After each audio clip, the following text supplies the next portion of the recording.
January at Uhuru Park is on. We further bring your attention to the fact that we will be having quite a number of pre-inauguration celebrations and activities as throughout the country as we draw closer to the date, which we intend to be significant events in their own right. The culmination of these pre-inauguration activities and festivities will be, as I have stated, at Uhuru Park, as more than 2/3 of the country, which stands with NASA, convenes to witness what we think and believe will be the most significant event our citizens have ever organized for themselves, to secure their interests, their rights, their dignity, and to chart political destiny. We want to reiterate that the swearing in is a reclamation of the NASA presidential election victory of August the 8th, 2017, as we have made it clear that we do not recognize the sham election and the electoral coup that the Jubilee administration conducted on the 26th, following which it is now exercising an illegitimate presidency. We are proceeding with the People's Assembly process, and we are engaging with those Kenyans who are convinced that electoral justice is critical for a stable, or in fact imperative, for a stable, fair, prosperous nation. The People's Assembly process is an open, inclusive dialogue, political dialogue, that is intended, and we are sure we will deliver a transformational change in our politics, and that which will ensure that every vote in Kenya counts.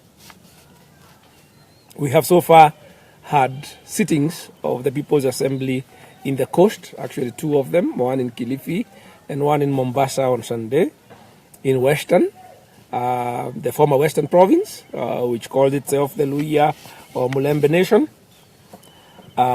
We have had a sitting, a large, successful sitting in Ukambani, and each of these has drawn up locally contextualized resolutions in the preparation for the national convention process. On Saturday 27th, which is the coming Saturday, we are proceeding to the West again for the Luo Nyanza People's Consultative Forum, which will be hosted by Homa Bay County. We wish to salute the Luo Nation for consistently and resolutely standing up against electoral injustice throughout the 50 years of Kenya's independence. It is still fresh in our minds how Luo Nyanza was profiled, brutalized, and innocent lives lost for simply exercising the right to reject dictatorship and for demanding the democratic right to a free and fair election. The Luo Nyanza Assembly, as with all others, will deliberate on how to remake this nation so that it works for all of us. We are convinced that this nation has no future, this country has no future, unless we can agree on how to share power and exercise it responsibly. And by sharing power, we are quite explicit that this is a conversation that should be held by the communities of Kenya, not by amorphous stakeholders called private sector or the church or different type of groups. Kenya belongs to its people, and the people belong to their respective communities and sub-nations. And those are the people who must decide how we are going to share power, exercise it, ensure that it is exercised responsibly, share opportunities equitably, and of course, above all, how to coexist peacefully as distinct communities brought together by the cruel fate of colonialism.